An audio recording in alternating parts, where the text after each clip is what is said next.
მხატვარი რომ ვიყო დავხატავდი ზღაპარს ზღვის ნაპირზე ტალღებს დაუნთებდი ლამპას მხატვარი რომ ვიყო სასწაულში ღრუბელს დავხატავდი მზეს და თოლიების გუნდებს მხატვარი რომ ვიყო შემოდგავდი მოლბერს ზღვის ტალღების ხმაურს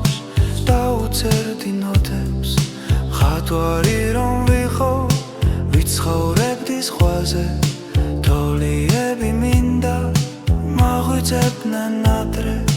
რამდენ რამე